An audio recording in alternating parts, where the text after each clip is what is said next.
Assalamualaikum warahmatullahi wabarakatuh.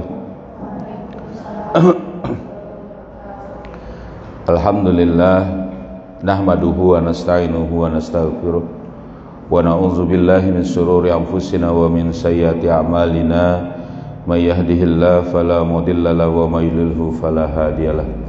Asyhadu an la ilaha illallah wahdahu la syarikalah wa asyhadu anna Muhammadan abduhu wa rasuluhu la nabiyya ba'da. Allahumma shalli ala sayidina Muhammad wa ala ali sayidina Muhammad. Rabbi israh li sadri wa yassir li amri wahlul 'uqdatam min lisani yafqahu qawli. Subhanaka la ilma lana illa ma 'allamtana innaka antal alimul hakim. Amma ba'du. Alhamdulillah, segala puji hanya bagi Allah. Salawat serta salam semoga selalu tercurah kepada junjungan kita Nabi Muhammad sallallahu alaihi wasallam serta keluarganya, sahabatnya dan juga para pengikutnya yang setia dengan ajarannya hingga akhir zaman. Alhamdulillah, anak-anakku sekalian dan para asatizah yang dirahmati Allah, kita lanjutkan kembali kajian kita kitab Nashahul Ibad. Insyaallah nanti dilengkapi semua ya yang ini. Kita masuk kepada makalah yang ke-36 dari yang 33 makalah ke-36. Al-maqalatu sadisatu wasalasun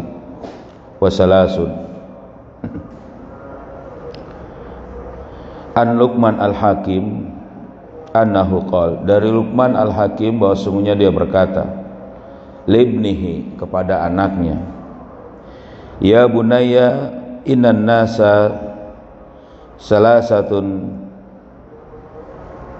ya aslasin, salah satu aslasin, wahai anakku, sesungguhnya manusia itu terbagi 3/3, 3 dengan 3, salah satu aslasin, 3 ya. Jadi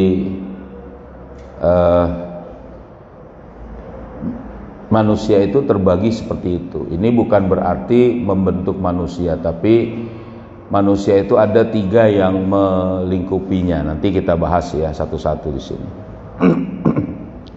Yang pertama, kata Luqman Al-Hakim ini, sulusun lillahi, ya,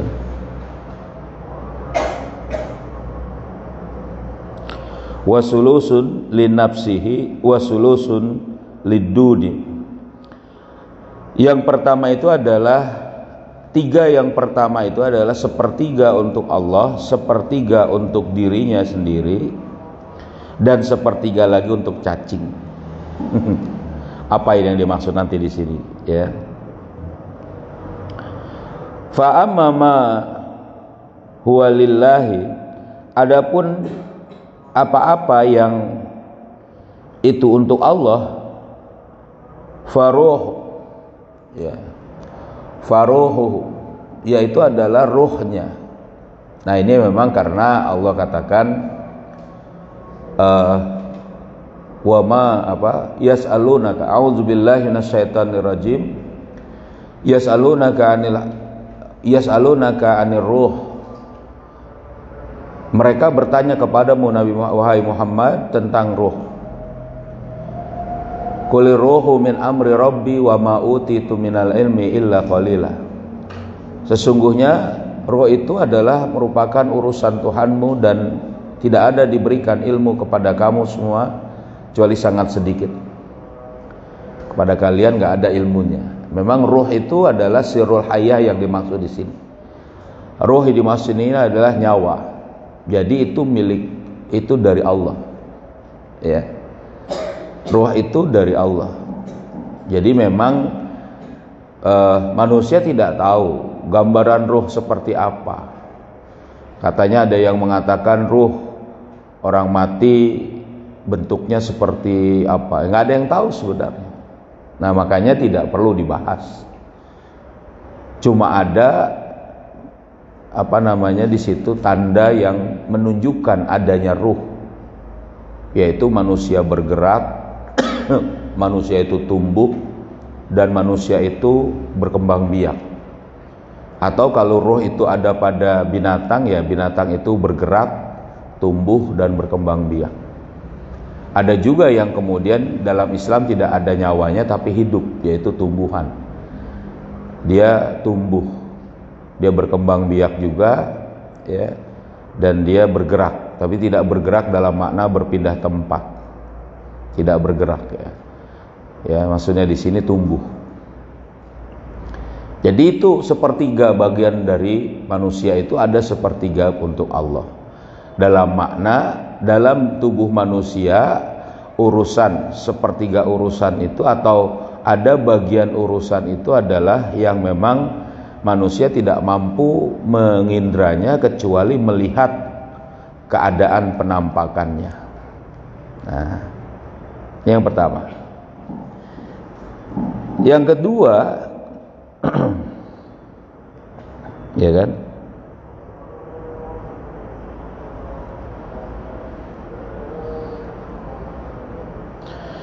Lanjutan keterangannya. Fahuwa raji'un lillahi ta'ala. Ya tentu Allah tempat kembalinya roh itu, dan Allah ya tadi yang memberikan roh itu. Jadi roh itu akan kembali kepada Allah. Nah, jadi ini penjelasannya. Ya memang. Makanya kita ada ucapan kalimat thayyibah apa? Inna lillahi wa inna ilaihi raji'un.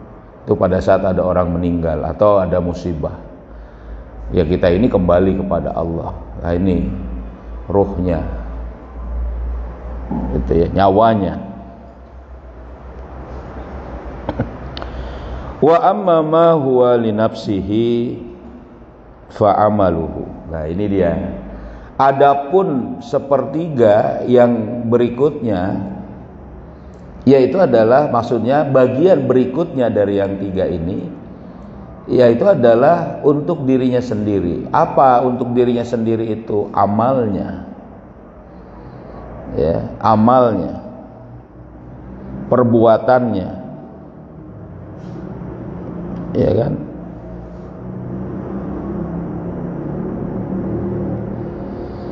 Mana dia? Fahuwa raji'un li nafsihi bin naf'i wal idrari. Itu akan kembali pada dirinya sendiri dengan manfaat atau bahaya atau mafsadat, atau ya tadi suatu yang manfaat atau suatu yang tidak bermanfaat. Apa amal itu kembali kepada kita? Nah, amal inilah yang disebut dengan pemahaman yang harus melingkupi perbuatan manusia tadi. Pemahaman tentang apa? Pemahaman tentang adanya manusia akan kembali kepada Allah. Pemahaman tentang ruh, bukan dalam makna nyawa, tapi makna yang lain, yaitu apa? Ruh dalam makna idrak silah billah, kesadaran hubungan manusia dengan Allah. Inilah yang disebut dengan amal manusia. Saat manusia itu berbuat, hakikatnya itu perbuatan itu materi dirinya. Benda ketemu benda. Saya mengangkat mic ini, tangan saya benda ketemu benda, mengangkat. Apa yang kemudian melandasi dari amal itu? Kesadaran hubungan dengan Allah sesuai dengan syariat enggak? Apa tujuannya? Ya kan? Saat mengerjakannya untuk apa? Berpikir, ngapain ini ngangkat-ngangkat mic? Ya, untuk kasih contoh. Nah, kita sholat, perbuatan badan kita, tapi kesadaran bahwa ini perintah Allah, dikerjakan untuk mendapati takarub kepada Allah, kimahnya ya saat mengerjakannya ingat bahwa ini adalah perintah Allah. Paham? Jadi perbuatan itu akan menjadi perbuatan yang manfaat apabila bagaimana? Apabila dia dikerjakan, ya kan, sesuai dengan perintah Allah, ya kan, didapati nilai dari perbuatan itu, Nilai perbuatan itu bisa salah satu dari 4. Apa itu? Nilai perbuatan bersifat madiyah, materi, nilai perbuatan yang bersifat insaniyah, akhlakiyah, atau ruhiyah. Contoh, menolong orang yang tenggelam, menolong orang yang sakit, menolong orang yang kecelakaan misalnya. Kimahnya apa? Nilai yang harus diraihnya apa? Ya, manusia terselamatkan. Ini perbuatan. Ya. Seorang menikah, nilai yang diraihnya apa? Menjaga iffah, jujur. Ya. Perbuatan jujur, nilai yang harus diraihnya apa?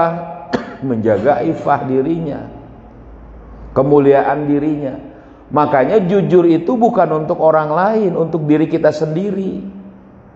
Tapi Allah memberikan pahala buat kita. Ini sadar bahwa perbuatan ini diperintahkan oleh Allah. Manfaat buat kita. Atau yang bahaya apa yang kemudian itu membuat diri kita celaka baik dunia atau akhirat.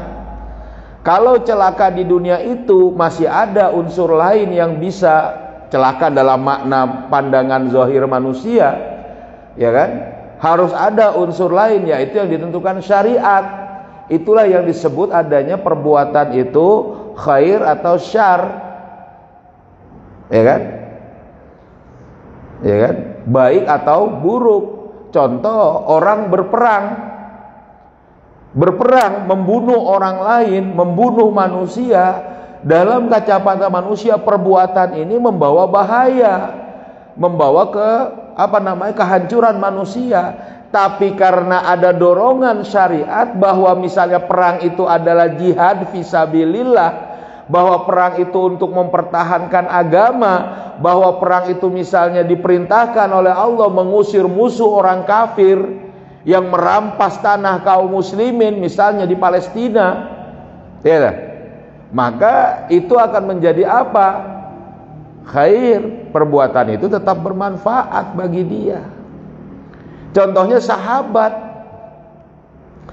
ya, sahabat Rasul itu ada yang dia itu sedang makan kurma, di genggamannya ada kurma. Itu bukan berarti kurma yang dia butuh, karena dia butuh makan, lagi makan kurma. Dia bertanya kepada Rasul, "Ya Rasul, kalau saya ikut perang ini, saya kemudian syahid, ya, saya kemudian meninggal, saya kemudian mati di situ, gimana?" Kata Rasul, "Kamu akan dapat surga." Dia buang kurma itu. Lama kalau saya harus makan ini lagi. Maju dia ke medan perang, dihancurkan itu musuh-musuh Islam, musuh-musuh Allah, ya, syahid dia. Gimana ini orang seperti ini? Syahid, baik, tetap yang bermanfaat. Makanya perbuatan itu harus sesuai syariat, tujuannya diraih, saat mengerjakannya ingat ini perintah Allah atau bukan. Apa? Idrok silah billah, kesadaran hubungannya dengan Allah. Paham? Makanya akan kembali kepada dia. Kalau perbuatan itu sesuai dengan perintah Allah, dikerjakan dengan benar, kimahnya diraih, dikerjakannya dengan ihsan tadi, sadar hubungannya dengan Allah, ini perintah Allah, dia akan dapat pahala kembali pada dirinya. Kalau itu yang langsung kepada urusan dunia, ya, misalnya kalian melakukan ibadah, ya kan, puasa, tidak makan, taqarrub pada Allah, didapat insyaallah pahalanya. Tambah lagi tambah sehat, kecuali yang tidak sehat misalnya. Paham maksudnya di sini? Termasuk perbuatan-perbuatan yang lain, belajar, membersihkan ruangan misalnya. Ya, termasuk perbuatan lain, ya, yang ada di semua perbuatan amal itu buat diri kita. Maksudnya akan kembali kepada kita baik dalam bentuk pahala atau dosa, atau memang kemanfaatan langsung yang ada didapat di dunia ini. Paham? Ini yang ketiga berikutnya. Memang nggak ada kaitannya dengan apakah lalu orang lain bagaimana? Ya tergantung dengan perbuatan tadi. Dan itu bukan standar. Jadi nggak ada kaitannya dengan orang lain menerima atau tidak. Paham di sini? Oh, ini baik, kita menghormati orang lain. Benar, diperintahkan menghormati. Tapi bagi orang-orang yang menjadi musuh Allah, saat peperangan, mereka mengumumkan perang, coba misalnya kayak macam Israel di Palestina, ya, di tanah Al-Quds kita, coba, atau penjajahan orang-orang di Kashmir yang dijajah. Gimana itu? Wah, kita harus tetap hormat, dia manusia juga. Loh, dia telah merampas tanah kaum muslimin, dia telah merampas tempat suci kaum muslimin misalnya. Nggak ada kata lain kecuali saat itu apa? Kita harus melawan kepada dia, jihad fisabilillah. Nanti deh, kembali kepada kita. Berarti ukuran perbuatan untuk sampai kepada diri kita itu adalah apa? Kesesuaian dengan syariat. Betul? Mana suaranya nih? Betul? Betul. Jangan ngantuk. Ya. Nah, itu ya, tiga itu ya, syarat itu menjadi amal itu akan bermanfaat untuk kita atau tidak. Gitu. Apa sih? Oh, kumbang. Ya. Nah, itu yang ketiga. Itu yang kedua dari yang tiga. Wa amma ma huwa dud. Nah, adapun apa-apa yang itu untuk cacing adalah li jismihi. Ya. Fahuwa ma'kulun, ya, ma'kulud dudi. Ini adalah makanan bagi cacing jasad kita kalau sudah meninggal. Makanan cacing kita ini, ya, gitu. Kalau ini bahkan cacing, oh banyak nih, gede nih. ya belum tentu, gitu. Jadi semua orang akan meninggal. Itulah yang disebut ya tadi, sampainya ajal. Ya, nanti kita pelajari itu. Ya sudah belajar mungkin bahwa sebab kematian itu adalah sampainya ajal. Nah, udah pernah ya, udah ada yang pelajari. Nanti ada yang pelajari lagi. Jadi bukan karena sakit, bukan karena COVID, bukan karena jantungan, bukan karena kecelakaan, bukan karena apapun. Meninggalnya seseorang yang nanti jasadnya kembali untuk makanan cacing, yang kemudian amalnya akan menjadi penolong baginya, ya, baik amal yang soleh ataupun amal yang toleh, ya, dia akan menjadi timbangan bagi dirinya, bagi perhitungannya, dan ruhnya kembali kepada Allah, ya. Sebab dari itu semua adalah sampainya ajal. Dia harus ingat nih, baru kita mendapati, ya, baru tuh cacing bisa berpesta. Kalau ajalnya belum sampai, ya nggak mati. Mau dia mau kena apapun nggak mati. Tapi kan betul dia mati, itu enggak. Yang namanya sebab musabab itu pasti. Makanya itu adalah hal, kondisi. Terus kalau gitu ya sudah, kita biarin aja. Kalau nggak sampai ajal kan, kalau kita jalan di pinggir jalan atau jalan menyeberang di jalan tol tanpa aja. Bukan. Kalau kita sakit ya, kalau nggak berobat atau gimana, kita kalau belum mati ya nggak mati aja. Bukan gitu. Ya. Ini adalah bagian dari sebab akibat yang terkait dengan qada. Makanya kita tetap disuruh menjaga kesehatan. Ya, Berapa? Bisa. Ya, cukup nih udah. Ini makalah yang ke-36. Ada pertanyaan? Paham? Ya. Loh kalau gitu ini tiga ini kan manusia itu hanya terbentuk dari materi. Iya, ini nggak membahas itu. Ini bahas maksudnya di manusia itu ada tiga bagian dari tiga ini. Satu yang kemudian untuk Allah yaitu ruhnya. Tapi bukan berarti gitu. Terbentuknya apa ya? Tetap materi. Ya kan?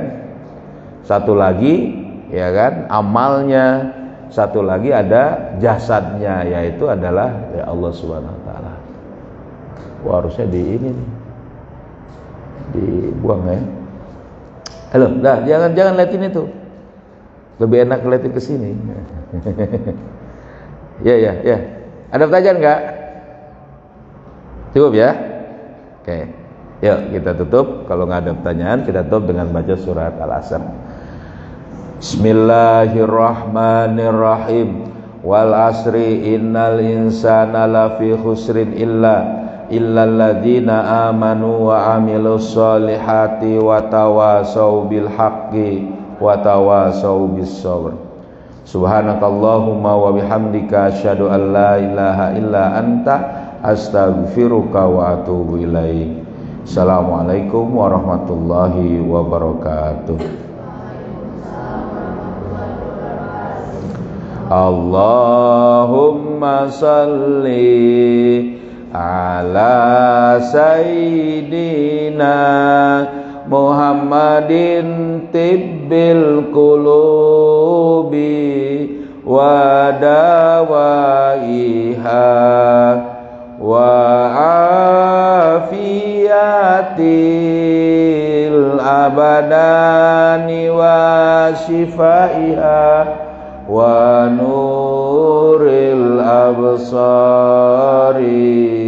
wa diyaiha wa ala alihi wa sahbihi wa sallim.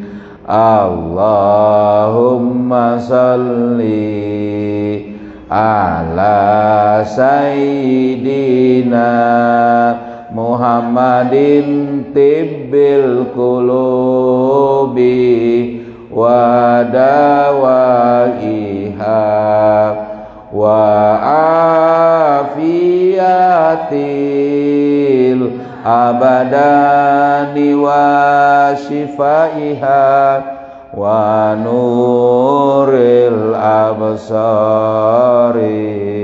wa diyaiha wa ala alihi wa sahbihi wa sallim. Allahumma salli ala sayyidina Muhammadin tibbil qulubi wa dawaiha wal afiyatil abadani wa shifaiha wa nuril absari wa diyaiha wa ala alihi wa sahbihi wa sallim. Alhamdulillah.